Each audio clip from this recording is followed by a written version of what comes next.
कहीं रियासत बचाने की बातें, तो कहीं निजाम बदलने के नारे।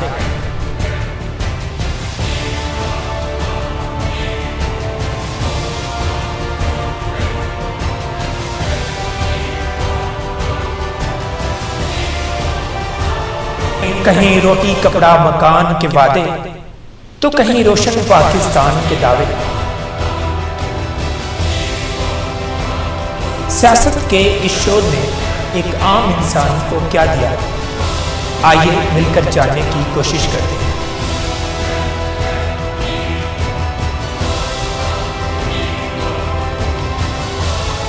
देखना मत भूलिएगा programme state talk Murtaza Roy के साथ सिर्फ रसाई टीवी पर। बिस्मिल्लाहिर्रहमानिर्रहीम, अस्सलाम वालेकुम। आप देख रहे हैं स्टेट टॉक, मैं हूं मुर्तजा रॉय। नाज़रीन, पाकिस्तान पर एक खतरा मंडरा रहा है और ये दहशतगर्दी से भी बड़ा खतरा है।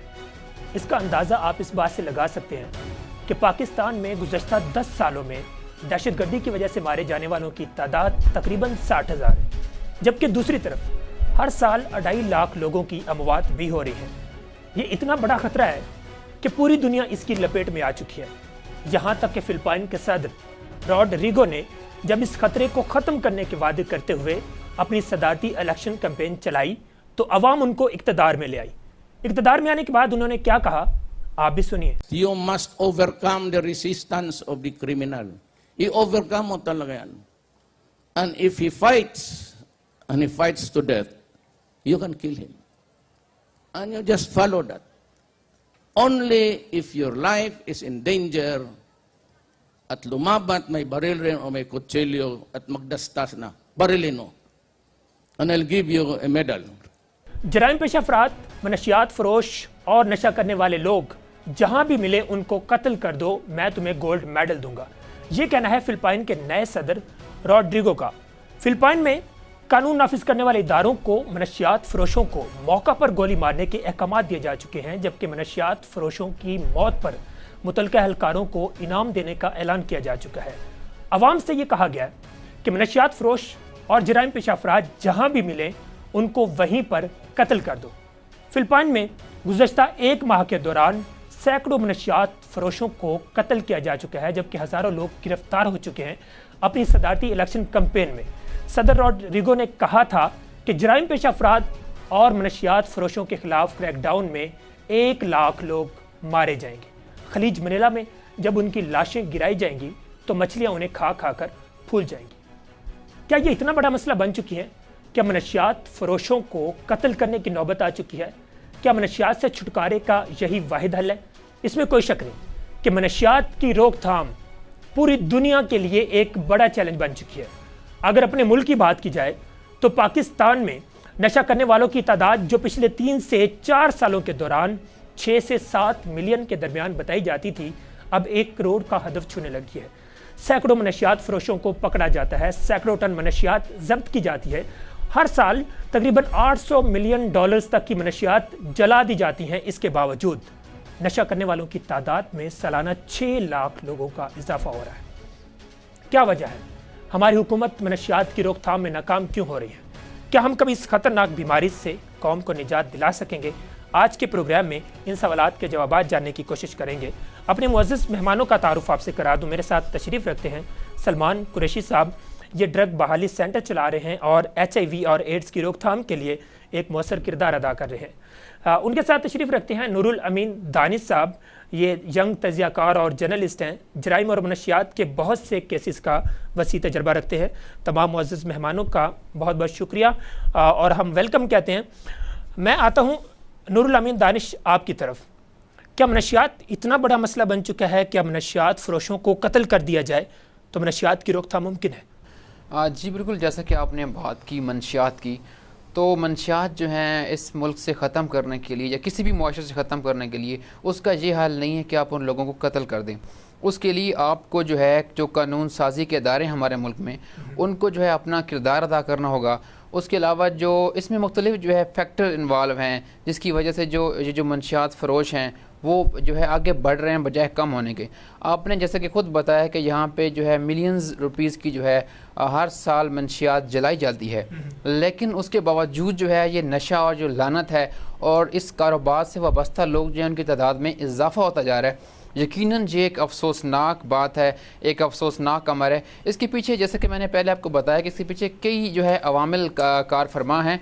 इसके लिए गवर्नमेंट को भी अपना रोल अदा करना होगा और जो हमारे इदारे हैं उनको भी अपना रोल अदा करना होगा। एंटी नारकोटिक्स बनाया हमने और भी कई इदारे हैं, लेकिन ज़रूरत इस अमर की है कि सही जो है डायरेक्शंस अपनी क्लियर करनी होंगी, जो है वही रटी रटाई बातें हमें दोबारा नहीं करनी होंगी, और जिस तरह पहले काम चल रहा है वैसे जो है चलते रहने से जो है ये मसाइल कभी भी हल नहीं होंगे।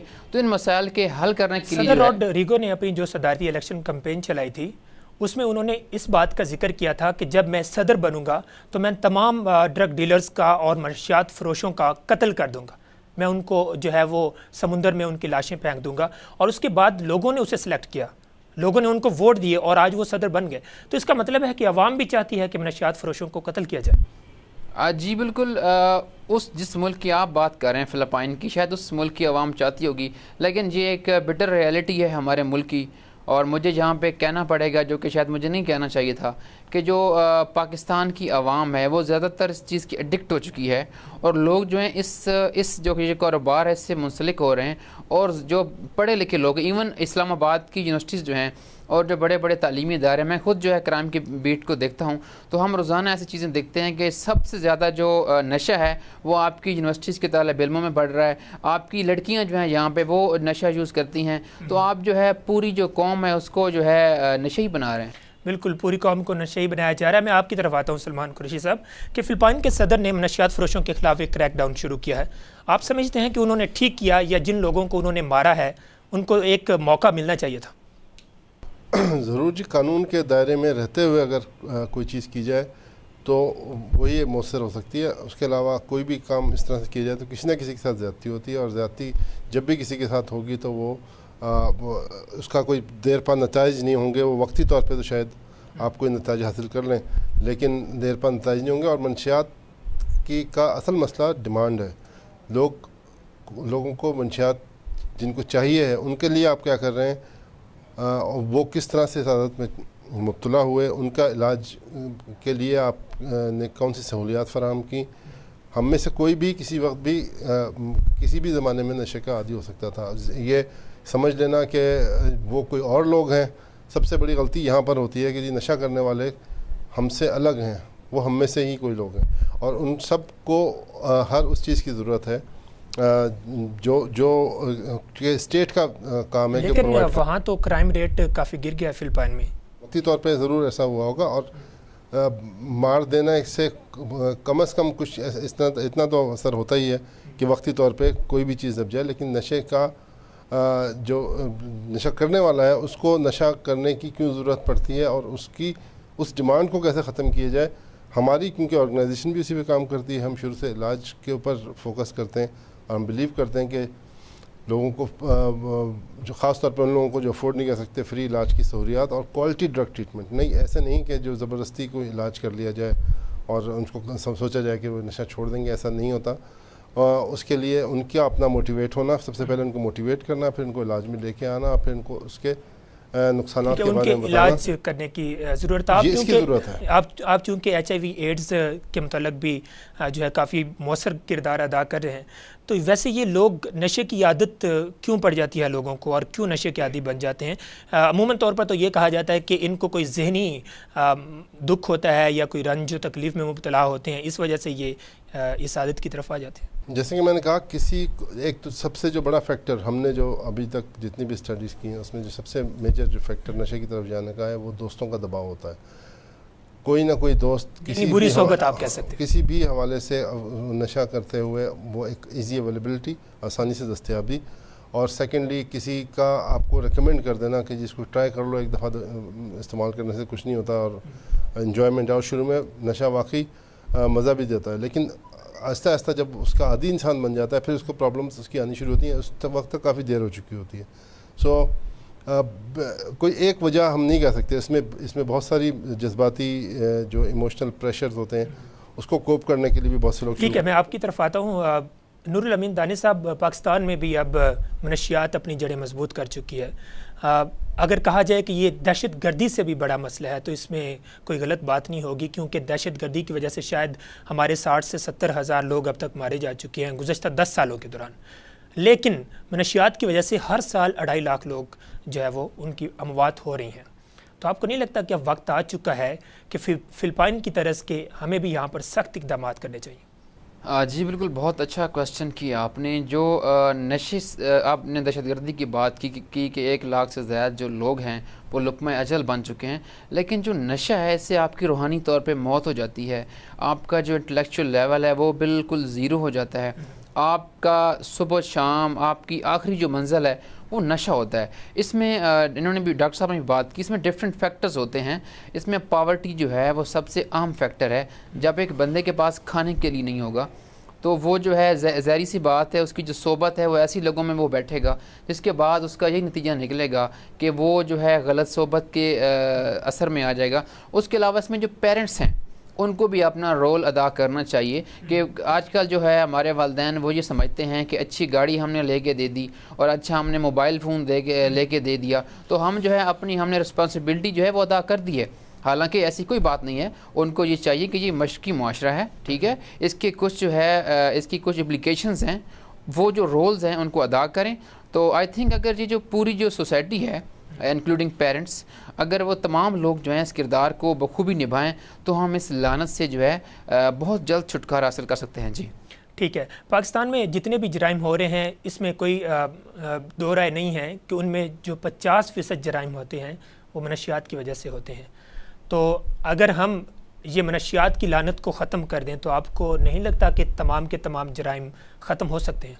देखिए, पार्शली मैं एग्री करता हूँ इससे कि जराइम की जो शरह है उसके ऊपर हम काबू पा सकते हैं, लेकिन इंटायरली तो मैं इससे एग्री नहीं करता कि अब तमाम जराइम ही ख़त्म हो जाएंगे। लेकिन जराइम की एक बहुत बड़ी जो वजह है वो यही आपके जो है नशा, जो लोग नशा करते हैं और डिफरेंट जगह हैं। आप इस्लामाबाद है, रावलपिंडी है, हम रोज़ाना हमारा काम है फील्ड का, हम देखते हैं यहाँ पे कि इवन एक कॉमन मैन को भी पता है, एक लेमैन को पता है कि कौन कौन सी जगह हैं जहाँ पे जो है ये लोग होते हैं।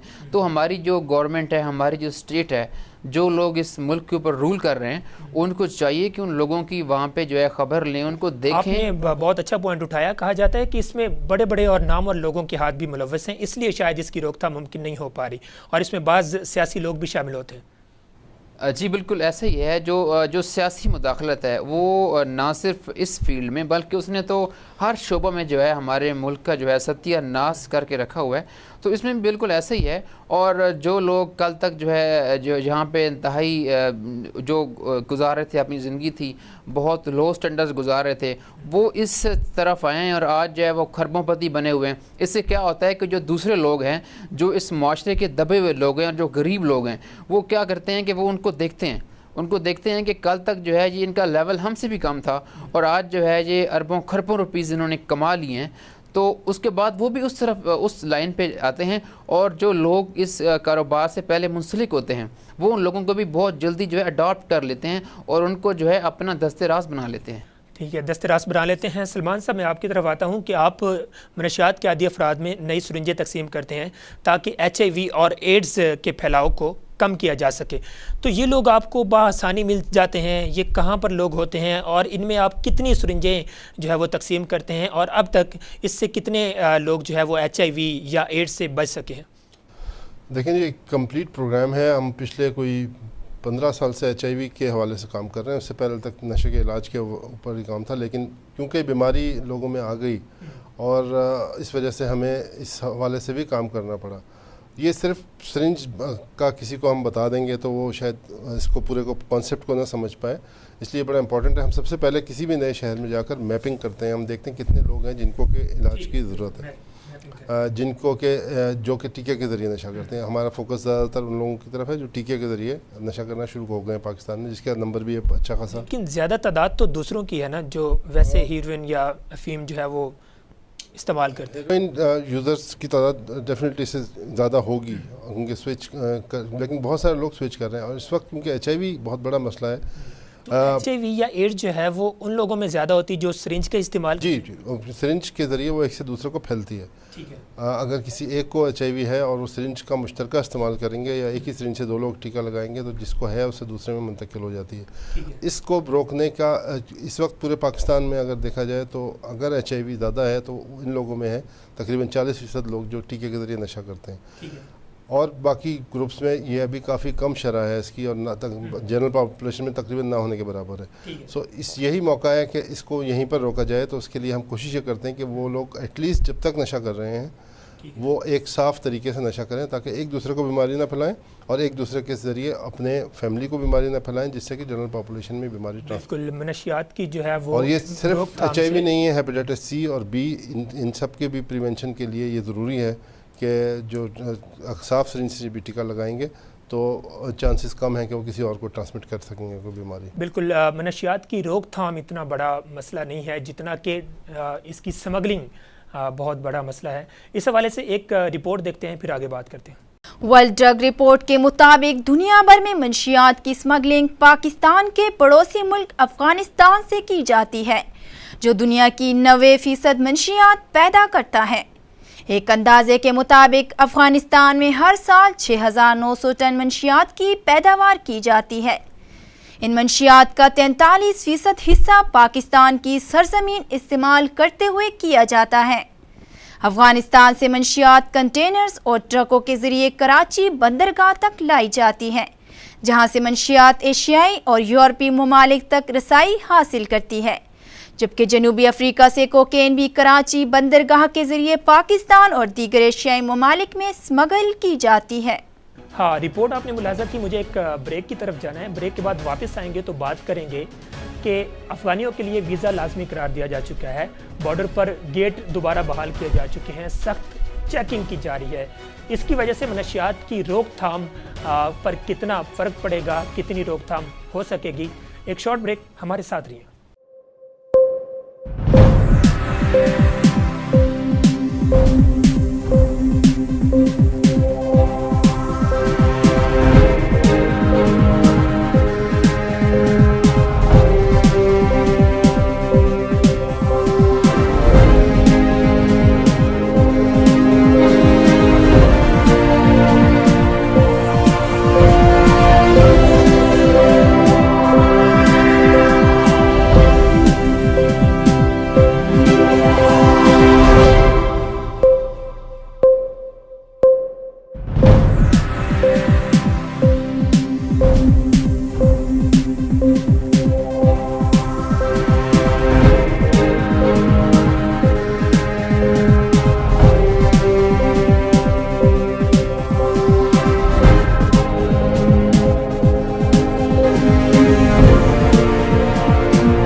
Welcome back. नूरुल अमीन साहब, ब्रेक से पहले मैंने एक सवाल छोड़ा था कि अफगानियों के लिए वीज़ा लाजमी करार दिया जा चुका है। आपने खुद देखा तोरकम बॉर्डर पर गेट दोबारा बहाल किया गया है। इससे कितना फ़र्क पड़ेगा मनशियात की स्मगलिंग पर? देखिए, शुरू से जो है पाकिस्तान के जो मसाइल हैं, ना सिर्फ ये जो ड्रग्स के रिलेटेड हैं, बल्कि जो दूसरे आप अपने जो है अंदरूनी हालात देखें, इस बारे में शुरू दिन से ये कहा जा रहा है कि जो ड्यूरेंट लाइन है आपकी, आप उसको जो है मुकम्मल तौर पर सील कर दें। इस हवाले से जो मुख्तलिफ़ किस्म की प्लानिंग सामने आती रही हैं और जो मुख्तलिफ़ किस्म की इन्होंने एक मशवरे दिए हैं, उसके मुताबिक यही बताया जाता है कि ये जो है फ़िज़िकली पॉसिबल नहीं है, हालांकि इससे बड़ी बड़ी दीवारें जो हैं वो दुनिया में एग्जिस्ट करती हैं। तो जहाँ तक इसका ताल्लुक़ है, जो आपने ड्रग्स से रिलेटेड बात की है, तो बिल्कुल इसका असर पड़ना चाहिए। इसके लिए फिर वही पहले वाली बात आती है, इसके लिए आपकी विल पावर होनी चाहिए, इसके लिए आपकी कमिटमेंट होनी चाहिए, और आपका जो इस चीज़ों को इन मामलात को जो सुपरवाइज़ कर रहा हो, उसकी जो विल पावर है, वो सबसे जो है अहम उसका रोल है इन तमाम फैक्टर्स। अच्छा, अफ़गानिस्तान पूरी दुनिया में सबसे ज़्यादा वो मनशियात पैदा करता है, तो वहाँ से ये ड्रग्स स्मगल होकर कराची कैसे पहुँच जाती है? जी बिल्कुल, अफ़गानिस्तान के जो साबिक सदर थे हामिद करज़ई, उनके जो भाई साहब हैं, वो दुनिया में जो है ड्रग्स जो है सबसे ज़्यादा सप्लाई करने वाले चंद लोगों में शामिल थे।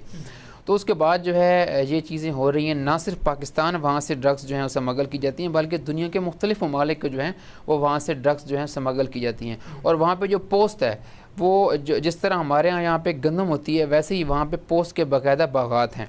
आपने पोस्ट का जिक्र किया, तो अफ़गान हुकूमत से क्या इस हवाले से कोई बात नहीं हो सकती कि वहाँ पर जो पोस्ट की फसल की काश्तकारी है उसको रोका जा सके? इस हवाले से अफ़गान हुकूमत के साथ कोई बात हो सकती है?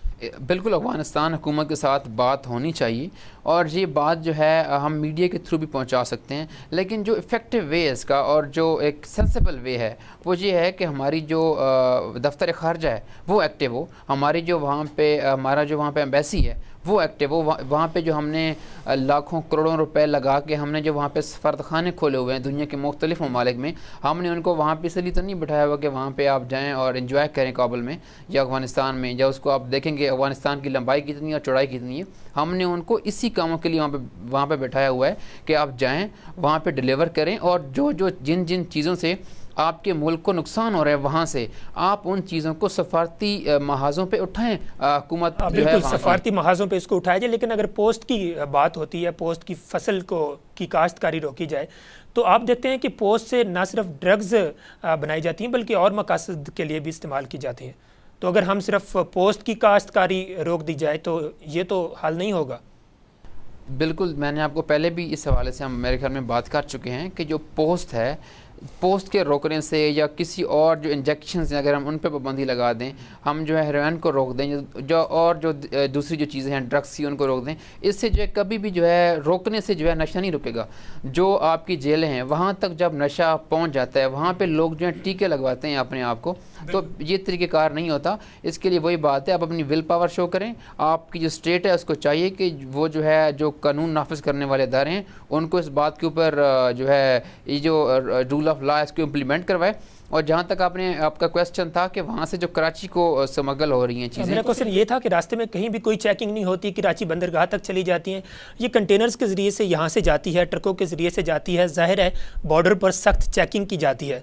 तो इतनी सख्त चेकिंग के बावजूद फिर हमारे सिक्योरिटी इदारे बहुत ज़्यादा एक्टिव हैं पाकिस्तान में, तो क्या इन सब के होने के बावजूद, सख्त चेकिंग के बावजूद ये पहुँच जाती है वहाँ कराची तक? डेफिनेटली ये बहुत ही एक अफसोसनाक मकाम है, और ये जितने भी इदारे वहाँ पे हैं जो लगे हुए हैं, जो चेकिंग पे हैं, उनके ऊपर एक बहुत बड़ा जो है सवालिया निशान है कि जब वहाँ से ड्रग्स जो हैं वो सप्लाई हो सकती हैं, तो उन ड्रग्स में जो असला भी हो सकता है या डिफरेंट चीज़ें होती हैं। ये चीज़ें पहले भी मीडिया पे उठाई जाती रही हैं, और हमारे चंद दोस्त हैं जो वहाँ पे गए हैं, बलूचिस्तान में गए हैं और गवादर पोर्ट तक गए हैं, और जो अफ़गानिस्तान का बॉर्डर है, और इवन उन्होंने पकड़ी हैं ये चीज़ें, और इदारों को जो है ये चीज़ें आइडेंटिफाई करवाई हैं, और उन्होंने इस जुर्म को जो है बेनकाब किया है। तो अब मेरे ख्याल में जो मुतल्लिका इदारे हैं उनको इसका नोटिस लेना चाहिए, क्योंकि अब जो है बहुत ड्रामा हो चुका है, बहुत खेल जो है खेला जा चुका है।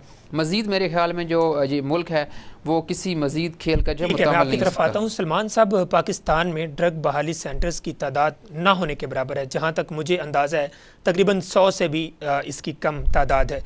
तो आप पहले तो ये बताएं कि ये जो मनशियात है ये कितनी ख़तरनाक बीमारी है कि इसके लिए हमें संजीदा होकर कोई इक़दाम करने पड़ेंगे। बीमारी आप इसको इस तरह से देखें कि जो लोग नशा कर रहे हैं उनको एग्ज़िट तो चाहिए, वो तो नशा करते रहेंगे जब तक कि उनको आप एक अपॉर्चुनिटी नहीं देंगे कि वो एटलीस्ट अपना एक दफ़ा इलाज करा लें। और इलाज बिल्कुल भी कॉम्प्लिकेटेड नहीं है। अगर इंसान की थोड़ी बहुत विल पावर है, हमें थोड़ी सपोर्ट करनी पड़ती है और उसको हम जो हमारा तरीका इलाज है उसमें 4-5 दिन के बाद उसके जिस्म से नशे का जो असर है वो ख़त्म हो जाता है। साइकोलॉजिकली डेफिनेटली वो उसको ज़रूरत पड़ती है ज़्यादा देने की। लेकिन मसला ये है कि ज़्यादातर जो ट्रीटमेंट सेंटर, अगर आप 100 का नंबर भी बता रहे हैं मुझे, जो शायद से भी कहीं ज़्यादा हों, वो कमर्शली ट्रीट कर रहे हैं लोगों को कि वो एक कोई फ़ी है जो कि महीने की देनी होती है और उसके बाद वो उसको रखते हैं, और क्योंकि फैमिली ने वो पैसे पे किए होते हैं तो they are suppose to keep them there. हम राइट बेस्ड ट्रीटमेंट पे बिलीव करते हैं। हम ये समझते हैं कि मैंने आज तक, मुझे स्ट्रीट्स पे मैं कुछ 40,000 लोग रजिस्टर्ड हैं हमारे साथ इंजेक्टिंग ड्रग यूज़र्स। किसी से मैंने आज तक पूछा होगा उसे क्या चाहिए तो उसको नशे का इलाज ही चाहिए, लेकिन नशे का इलाज अवेलेबल नहीं है। लेकिन ज़्यादातर लोग अफोर्ड भी तो नहीं कर सकते, एक आम आदमी तो अफोर्ड नहीं कर सकता। जो गवर्नमेंट सेंटर्स हैं उनमें इतनी ज़्यादा फैसिलिटीज़ नहीं है कि वो जो है वो वहाँ पर लेके जा सकें, और जो प्राइवेट सेंटर्स हैं उनके तो माशाल्लाह चार्जेस ही अफोर्ड नहीं किए जा सकते एक आम आदमी से। क्वालिटी ड्रग ट्रीटमेंट गवर्नमेंट की, स्टेट की रिस्पॉन्सिबिलिटी है कि लोगों को प्रोवाइड करे, और that is the only solution जिससे कि लोग इस प्रॉब्लम से बाहर आ सकते हैं। और उसके लिए जो controls of narcotic substance act है उसमें मैंडेटरी है कि जी हर ड्रग यूज़र जो है वो रजिस्टर हो और उसको गवर्नमेंट जो है वो प्रोवाइड करे इलाज की सहूलियत। फिर यहाँ पे एक सवाल ये भी उठता है ना कि गवर्नमेंट को, जो गवर्नमेंट ड्रग बहाली सेंटर्स हैं उनको मज़ीद बेहतर बनाने की ज़रूरत है, ना कि प्राइवेट सेंटर्स को कोई सब्सिडी दें या उनके जो है वो फंड्स। गवर्नमेंट खुद ये काम करे। NGOs हैं इस तरह की मौजूद जिनको कि आप फंडिंग अगर दें, हम खुद स्केल अप कर सकते हैं इसको जिस हद तक आप इसको स्केल अप करना चाहें। क्योंकि एक्सपीरियंस है, इस वक्त जो सेंटर हम चला रहे हैं 100 बेड का है। सो और भी हमारे साथ इस तरह के लोग शामिल हो सकते हैं जो कि इस तरह के काम को समझते हैं। बिल्कुल, ये बहुत अच्छी बात है कि ये आप जो है एक सेंटर चला रहे हैं। आप मुझे बता सकते हैं कि आप कितने लोग अब तक इससे फैज़याब हो सके हैं, कितने लोगों की रिकवरी हो सकी है, कितनी हद तक HIV और एड्स से बचाव हो सका है आपकी कोशिश? इस वक्त जो सेंटर है उसका फोकस थोड़ा सा डिफरेंट है, HIV के हवाले से है कि जो लोग नशा करते रहे टीके के ज़रिए और HIV से मुतासर हो गए और जिनको इलाज की ज़रूरत है एड्स के, हम उनको इस वक्त इलाज दे पा रहे हैं क्योंकि हमारे पास उसके अलावा कोई और फंडिंग मौजूद नहीं है। और वो फंडिंग जो है वो लिमिटेड है। तकरीबन हम इस वक्त करेंटली 100 लोग तकरीबन हर महीने हमारे पास नए एडमिशन्स आ रहे हैं जिनको कि हम इलाज दे रहे हैं। इनका फ्री में इलाज हो रहा है? जी, हमने आज तक नई ज़िंदगी के प्लेटफॉर्म पे इलाज कभी भी पैसे देकर नहीं किया। फिर हम ये समझते हैं कि लोगों का जो स्ट्रीट पे लोग हैं और नशा कर रहे हैं उनका ये हक बनता है कि वो बिल्कुल उनका हक है कि उनका इलाज किया जाए। नूरुल अमीन साहब, आप सलमान साहब की बात से एग्री करेंगे कि नशे के आदी अफराद का मुफ्त और फ्री में इलाज किया जाए? इलाज की जो स्टेज है वो सेकंड स्टेज है। मैं बात करूंगा कि जो ये चीज़ें हैं वो कहाँ से स्टार्ट होती हैं। सबसे पहले जो हमारी हुकूमत है और जो हमारा जो सोसाइटी है, जो लोग इससे रिलेटेड काम कर रहे हैं, उनको ये चाहिए कि सबसे पहले उन फैक्टर्स को देखें, उन अवामिल को देखें जिनकी वजह से एक बंदा जो है, एक नॉर्मल, एक सेहतमंद शख्स जो है वो जो है नशे की लानत पे लग जाता है। सबसे पहले आप इन चीज़ों के ऊपर काबू पाएं, इन फैक्टर्स को। तो नूरुल अमीन साहब बहुत ज़्यादा है ना, सबको डिस्कस भी नहीं किया जा सकता है। यहाँ पे जहनी दबाव है, यहाँ पे तालीम में नाकामी है, यहाँ पे और चीज़ों में नाकामी है, तो इसके अवामिल तो बहुत सारे हो सकते हैं ना। बहुत सारे अवामिल, यकीनन इसके बहुत सारे अवामिल हैं, लेकिन हुकूमत उन तमाम को ख़त्म तो नहीं कर सकती। लेकिन हुकूमत उनके लिए जो है बहाली सेंटर्स कायम कर सकती है। आप जो लोग नशे की तरफ जा रहे हैं, आप उनको यूनिवर्सिटीज़ में, जो है स्कूलों में, कॉलेजेस में एक अलग से जो है वहाँ पे एक सेंटर्स बनाएं जहाँ पे उसकी जो क्लास हो, जो ड्रग्स के अगेंस्ट हो, ड्रग के एडिक्ट जो लोग होते हैं उनके बारे में हो, वो उनको आप रोज़ाना डेली बेसिस पे जो है आप वहाँ पे उनको एजुकेट करें, ताकि डेली बेसिस पे जो है उनको जब डोज मिलेगी कि ड्रग्स यूज़ नहीं करना, तो आई होप कि ये जो चीज़ें हैं ये कम होंगी। ठीक है, ये सलमान साहब ने बात की कि ये लोगों में जो है वो सरिंजें तकसीम करते हैं, यानी नशे के आदी अफराद में ये सरिंजें तकसीम करते हैं, तो ये इनको पता होता है कि फ़लाँ जगह पर ये लोग होते हैं और वहाँ पर जाकर ये सरिंजें तकसीम करते हैं। तो पुलिस को ऐसी जगहों का क्यों नहीं पता होता, ताकि जो है पुलिस स्ट्रीट में जो लोग नशे की आदत में मुब्तला हैं उनको रोका जा सके। उनकी वजह से काफ़ी लोग परेशान हैं। ये जो आप विजुअल नाजरीन अभी देख रहे हैं ये इस्लामाबाद और रावलपिंडी के भी हैं। तो आप देख लें कि जब जुड़वां शहरों की ये हालत होगी तो बाकी पाकिस्तान के दूसरे शहरों की क्या हालत होगी। तो इस हवाले से आप क्या कहेंगे कि उन लोगों को, पुलिस को पकड़ना चाहिए उन लोगों को और उनको थानों में बंद करना चाहिए? देखिए सलमान साहब की ये जो एक कैंपेन है इसकी मैं सबसे पहले इनको दाद देता हूँ, बहुत अच्छी बात है जो सिरेंजेस जो तकसीम कर रहे हैं, बहुत ही अच्छी बात। दूसरी बात यह है कि जो आपने बात की कि पुलिस को इसमें अपना रोल अदा करना चाहिए, डेफिनेटली उनको एक ऑब्वियस सी बात है, उनको अपना रोल अदा करना चाहिए। लेकिन जो है ना इसकी ये उनकी पकड़ धकड़ से, उनको थानों में बंद करने से, ठीक है हम पार्शली कुछ 1-2% लोगों को तो हम फैसिलिटेट कर सकते हैं, लेकिन अगर हम बाय लार्ज बात करें, अगर इसकी हम मैस लेवल पे बात करें तो ये जो है इस तरह से नहीं होगा। इसके लिए हमें प्रॉपर प्लानिंग करनी होगी। जी मुझे एक ब्रेक की तरफ जाना है, ब्रेक के बाद वापस आएंगे तो बात करेंगे कि आजकल औरतों और बच्चों की बड़ी तादाद मनशियात के काम में इस्तेमाल की जा रही है, उनके ज़रिए से मनशियात स्मगल की जा रही हैं। और इसमें दूसरी बात करेंगे कि पाकिस्तान में जो बहाली मराकज़ हैं वो क्या किरदार अदा कर रहे हैं। और इस हवाले से हमने एक ANF जो है वो फोर्स तैयार की हुई है और उसको बजट के हवाले से भी कुछ शिकायत हैं। एक शॉर्ट ब्रेक, हमारे साथ रहिए।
Welcome back. प्रोग्राम से पहले हम बात कर रहे थे कि औरतों की बड़ी तादाद को मनशियात स्मगलिंग में इस्तेमाल किया जा रहा है। नूरुल अमीन दानिश साहब, आप इस हवाले से क्या कहेंगे कि आजकल औरतों को भी इस्तेमाल किया जा रहा है, बहुत सारे मर्द हजरात अपनी बेगमात को स्मगलिंग के लिए इस्तेमाल कर रहे हैं?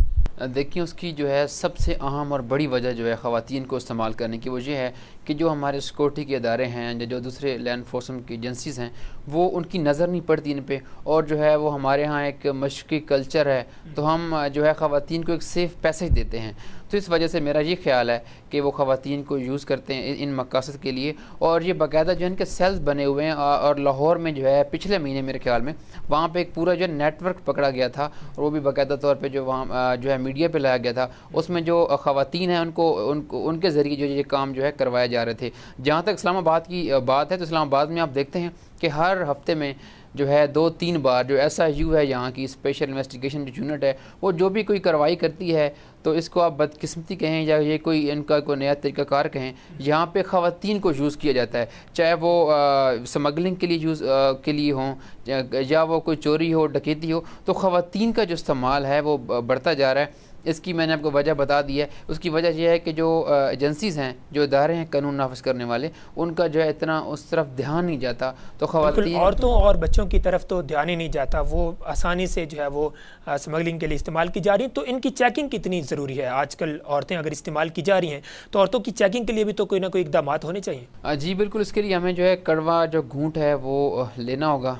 उसकी सबसे बड़ी वजह यह है कि जिस तरह हमारे मुल्क में हालात हैं, बाज़ लोग यहाँ पे कहते हैं कि जी हमारा जो है मशक़ी हमारा माशरा है, तो हमारे कुछ यहाँ पे वैल्यूज़ हैं। हम ये नहीं कहते कि आप जो है अपनी वैल्यूज़ जो है उनको जो है पसे पुष्ट डालें, लेकिन आपके मुल्क की सिक्योरिटी के लिए और यहाँ पे जो दूसरे मसाइल हैं, वैल्यूज़ का कोई तस्करा नहीं। औरतों के लिए औरतों की आप फोर्स तश्कील दे सकते हैं, वो औरतों की फोर्स ऑलरेडी यहाँ पे मौजूद है, लेकिन उसको सही तरीके से जो है यूटिलाइज़ करने की जो है ज़रूरत है। मशक़ी माशरे की और औरतों की और वैल्यूज़ की बात मैंने इसलिए की है यहाँ पे कि यहाँ पे जो है जो अब यूरोप में अगर आप देखें तो वहाँ पे मर्द और औरत का जो कंसेप्ट है वो कुछ और है। वहाँ पे जो सिक्योरिटी की चेकिंग होगी वो वहाँ पे जो है ये जो है डिस्क्रिमिनेशन नहीं होती कि ये मर्द है या औरत है। लेकिन पाकिस्तान में, और सबसे बड़ी बात ये है, आपने खुद कहा है कि ख़वातीन को ज़्यादा इस्तेमाल करने की वजह यही है कि जो इदारे हैं कानून नाफिज करने वाले, वो उनकी तवज्जो इस तरफ नहीं जाती। वो कहते हैं कि फैमिली जा रही है। इस तरफ इवन आपकी बात काट रहा हूँ माजरत, जहाँ पे अगर आप देखें मुख्तलिफ सिक्योरिटी नाकों पे, चेक पोस्ट पे, तो जिस गाड़ी में जो खवातीन होती हैं, 1-2 बच्चे होते हैं, आपके सिक्योरिटी वाले, आपके पुलिस वाले जो है उनको चेक ही नहीं करते। उनको चेक बिल्कुल उनको चेक नहीं करते। सलमान साहब, आप बताएं कि औरतों और बच्चों के हवाले से भी आपको कुछ शवाहिद मिले हैं? मतलब आप सिरिंजें तकसीम करते हैं या आपके पास कोई केसेस भी आते हैं औरतों और बच्चों के हवाले से? खास तौर पर औरतों और बच्चों के हवाले से जो हमारा काम है जी, वो तो ये है कि जो लोग नशा कर रहे हैं और जिनको के प्रॉब्लम्स हैं और उनकी जो बीवियां हैं और उनके जो बच्चे हैं, उनके लिए हम सर्विसेज प्रोवाइड करते हैं। इस हद तक तो हमें औरतें और बच्चे हैं। जी बिल्कुल, उनको क्योंकि बीमारी जो ट्रांसमिट हो रही है, तकरीबन अगर 40% लोग HIV से मुतासर हैं, वो लोग जो टीका के जरिए नशा करते हैं, 7% बीवियाँ ऑलरेडी मुतासर हो चुकी हुई हैं। बिल्कुल। सो उनको सर्विसेज प्रोवाइड करना, और उस हद तक तो हमें पता है। ये मेरे लिए बिल्कुल न्यूज़ है कि औरतें और बच्चे जो हैं वो ड्रग की स्मगलिंग में मुलव्वस हैं। उस साइड पे हम एक्चुअली देखते भी नहीं हैं, बिकॉज वो हमारा एरिया नहीं है। मतलब ये आपको पहले नहीं पता था कि औरतें और बच्चे भी इसमें मुलव्वस? जी, आपसे सुना है मैंने, और आप कह रहे हैं तो ठीक ही कह रहे होंगे, लेकिन मुझे इस बारे में कोई अंदाज़ा नहीं है। इस वक्त पाकिस्तान में तकरीबन 8.9 मिलियन लोग जो हैं वो ड्रग्स का शिकार हैं, जिसमें 10% औरतें हैं, और इनमें ज़्यादा तादाद जो है वो बच्चों की भी है, यानी 7 से लेकर 15 साल के बच्चों की भी बहुत बड़ी तादाद है। अब मैं इस फिगर्स को जी जब तक मैं सोर्स ना देखूं तो I can not say anything, क्योंकि ये नंबर्स पता होना चाहिए कि कहाँ से हैं, क्योंकि हम लोग जब जहाँ भी डाटा की बात करते हैं तो वी ऑलवेज देखें, वर्ल्ड ड्रग रिपोर्ट हर साल आती है, मैं उसके मुताबिक बात कर रहा हूँ कि पाकिस्तान में 10% औरतें जो हैं वो इसमें मुलव्वस हैं। मेरी नज़र से ये रिपोर्ट नहीं गुजरी, क्योंकि हमें ये बिल्कुल अंदाज़ा है कि कुछ औरतें हैं, लेकिन अभी तक जितने भी सर्वेज हुए हैं उसमें बहुत कम तादाद औरतों की नज़र आई है, जो कि मे बी हिडन अगर कोई ड्रग यूज़ हो रहा हो तो पता नहीं, लेकिन सामने जो फीमेल ड्रग यूज़र्स की तादाद हमें बहुत कम मिलती है, क्योंकि हम एक तो डायरेक्टली डील करते हैं उनसे जो स्ट्रीट बेस्ड हैं, जो लोग अब फैमिली से ने भी जिनको रिजेक्ट कर दिया और वो स्ट्रीट्स पे अपना टाइम ज़्यादा गुजार रहे हैं, तो उनमें डेफिनेटली स्टिग्मा क्योंकि ज़्यादा है, तो फैमिलीज़ जो हैं वो मुश्किल है कि वहाँ पर मौजूद हो। मैं आपकी तरफ आता हूँ। नूरुल अमीन साहब, पुलिस पर बहुत बड़ा इल्ज़ाम है कि वो मनशियात फरोशों को पकड़ती नहीं बल्कि उनको तहफ़्फ़ुज़ देती है, तो ये इल्ज़ाम कितना दुरुस्त है? आपके सवाल का जो जवाब है वो अब मैं दो टोक तो नहीं दे सकता, लेकिन ये है यकीनन पुलिस के जो है कुछ जो अनासर हैं वो इसमें इन्वॉल्व हैं, क्योंकि ये एक ज़ाहिर सी बात है, ऑब्वियस सी बात है कि ये मुमकिन ही नहीं है कि यहाँ पे जो पुलिस है उसकी इन्वॉल्वमेंट के बगैर जो है यहाँ पे कोई जुर्म हो।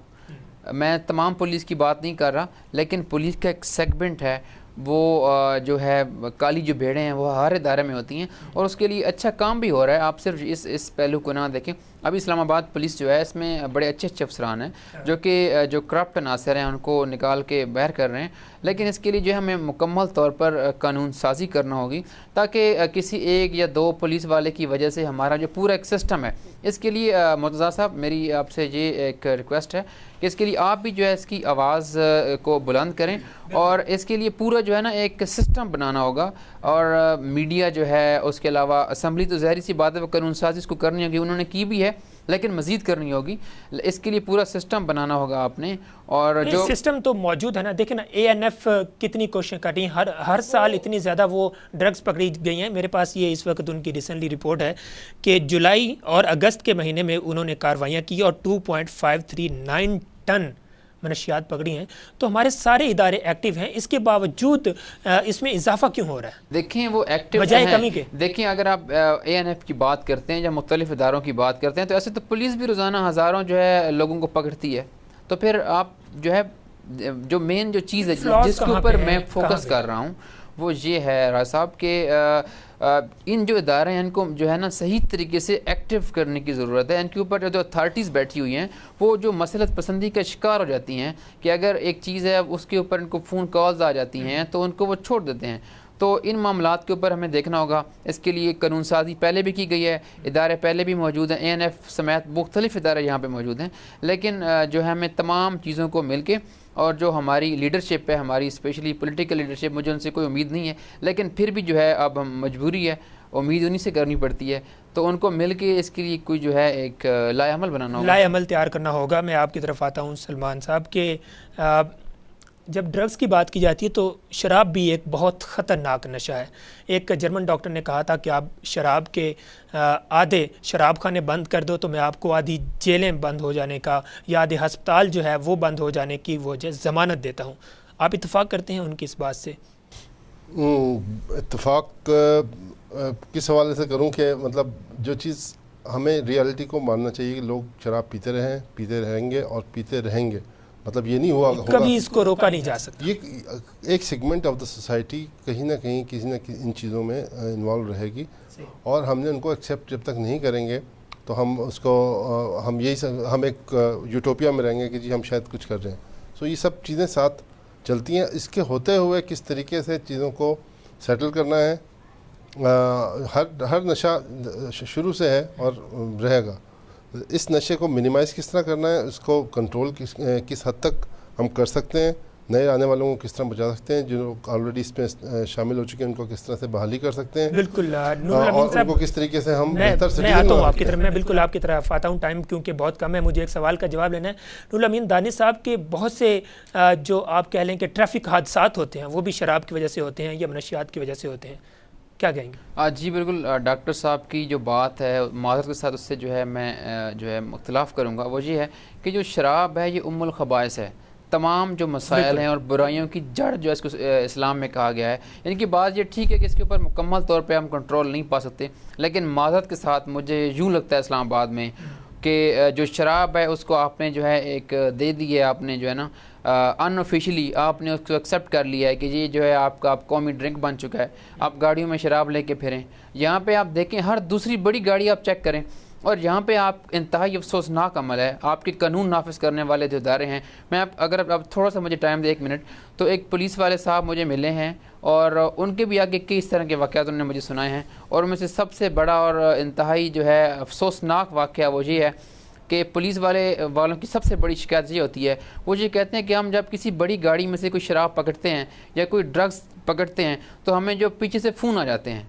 तो ये बहुत बड़ी हकीकत है जो हमें जो है माननी पड़ेगी। ये बहुत बड़ी हकीकत है कि जब किसी बड़ी गाड़ी को पकड़ा जाता है तो किसी बड़े आदमी का ऊपर से फ़ोन आ जाता है और वो उसको जो है वो जाने देते हैं। मैं एक और भी सवाल आपसे करना चाहूँगा क्योंकि ये इस वक्त विजुअल जो आपकी स्क्रीन पे चल रहे हैं ये यहाँ पर कैपिटल के हैं, यानी इस्लामाबाद और रावलपिंडी के हैं। नूरुल अमीन दानिश साहब, आप तो इस्लामाबाद और रावलपिंडी को अच्छी तरह जानते हैं, आपने बहुत सारे जो है वाक़यात रिपोर्ट किए। ये पीर वदाई के विजुअल्स इस वक्त चल रहे हैं, ये फैज़ाबाद के विजुअल चल रहे हैं, IJP रोड के चल रहे हैं। लोग खुलेआम नशा कर रहे हैं और लोग जो हैं वो आराम से वहाँ पे बैठे हुए हैं, उनको किसी ने कोई जो है रोका हुआ नहीं है। पुलिस वहाँ पे खुलेआम खड़ी हुई है और ये लोग खुलेआम नशा कर रहे हैं। तो इस हवाले से आपका क्या कहेंगे कि ये इन जुड़वां शहरों की हालत है तो बाकी पाकिस्तान की क्या हालत होगी? देखें, जिसके ऊपर इन्ना लिल्लाहि व इन्ना इलैहि राजिऊन कहना सबसे बेहतर होगा, लेकिन जो फैज़ाबाद है और जो मंडी मोड़ का इलाका है, इस हवाले से पर्सनली मैंने कई दफ़ा जो है ये कंप्लेंट की है मुतल्लिक़ा इदारों को, पुलिस को की है। वहाँ पे पुलिस की जो मोबाइल्स हैं वो खड़ी नहीं होती। अगर आप फैज़ाबाद की बात करें, आपने विजुअल्स भी दिखाएं, तो फैज़ाबाद पुल के ऊपर जाके ये गाड़ी खड़ी कर देते हैं और जहाँ पे इनको आना चाहिए वहाँ पे नहीं आते, क्योंकि ज़ाहिर सी बात है जब इनकी तरफ से जो है इनके जो आला अफसरान हैं उनकी तरफ से जब ये प्रेफरेंस ही सेट नहीं की कि आपने ये करना है, आपने ये करना है, ये नहीं करना, तो जो पुलिस वाला है, जो ASI लेवल का बंदा बैठा है या जो SHO बैठा है, उसमें इंस्पेक्टर बैठा है, ये उसकी रिस्पॉन्सिबिलिटी नहीं है कि उनको जाके पकड़े। इसके लिए वही पहले वाली बात जहाँ से हमने प्रोग्राम को स्टार्ट किया था कि इसके लिए कानून साजी करनी होगी, हमें जो है चंद जो है तल्ख फैसले करने होंगे, तभी जो है ये चीज़ें मुमकिन। बिल्कुल कानून साजी करनी होगी। आखिर में मैं एक कमेंट आपसे लूँगा कि ऐसा कौन सा, सलमान साहब आप बताइए कि ऐसा कौन सा बड़ा अहम और आप कह लें कि इंतहाई अहम कदम है कि अगर हुकूमत उठा ले तो बड़ी हद तक मनशियात की रोकथाम मुमकिन है? रोकथाम मैंने बताया आपको कि मेरे नज़दीक बहाली और इलाज उन लोगों का जो फंस ऐसा बड़ा कौन सा अहम कदम है कि कुछ हद तक या बड़ी हद तक इसकी रोकथाम मुमकिन है? बेसिक कदम यह है कि उनको माशरे का सिटीज़न बनाएं इलाज करके, तो ये लोग काम करेंगे। और जितना अच्छा काम वो लोग जो नशे में रह चुके हैं नशा करने वालों के लिए कर सकते हैं, हमारी अपनी तंजीम में काफ़ी लोग इस तरह के लोग हैं जो पहले नशा करते रहे हैं और छोड़ने के बाद अब 15-15 साल से हमारे वेरी साथ शॉर्ट, हैं। Very short. सो उन सब को देखते हुए मुझे यही एक हल नज़र आता है। बाकी रोकथाम के तरीके जिस तरह उन्होंने नूरुल अमीन साहब ने जी, कहा, नूरुल अमीन दानिश साहब वज़ा किए हुए हैं, बिल्कुल। उसके ऊपर सिर्फ अमल करने की बिल्कुल, ज़रूरत है। टाइम और बहुत अमल कम है। नूरुल अमीन करें तो दानिश सारी साहब, चीज़ें चलेंगी। दानिश जी बिल्कुल, इसके लिए यही बात कहूँगा कि इसके लिए आप अपने इदारों को जो है उनको पावर दें, उनको जो है फ्री हैंड दें, और जो आपका सिपाही खड़ा हुआ है, चाहे जो पुलिसमैन खड़ा हुआ है चौकी के ऊपर, आपके जो आईजी साहब हैं और आपकी जो हायर अथॉरिटीज़ हैं, वो उनको अख्तियार दें कि अगर यहाँ से जो है कोई मिनिस्टर गुजरेगा, उसकी जो अगर गाड़ी से शराब पकड़ी जाएगी तो उसके ऊपर भी वही सज़ा होगी, उसको भी पकड़ोगे। और अगर कोई बाइक से गुजर रहा है, कोई गरीब है, कोई साइकिल से गुजर रहा है बंदा, उससे अगर आप शराब पकड़ते हैं तो उसके लिए भी वही कानून। हाँ, नूरुल अमीन दानिश साहब एंड सलमान कुरैशी साहब, बहुत बहुत शुक्रिया। नाज़रीन, आज का वक्त ख़त्म हुआ, इजाज़त दीजिए, अल्लाह हाफ़िज़।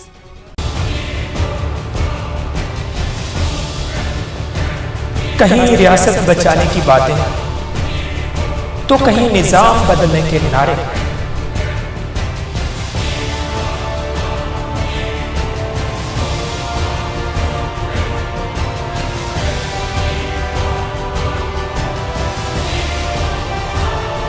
कहीं रोटी कपड़ा मकान के वादे तो कहीं रोशन पाकिस्तान के दावे।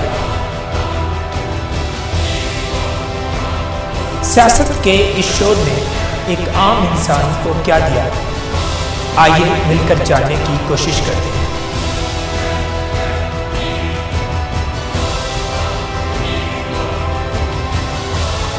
देखना मत भूलिएगा programme state talk Murtaza Roy के साथ, सिर्फ रसाई टीवी पर।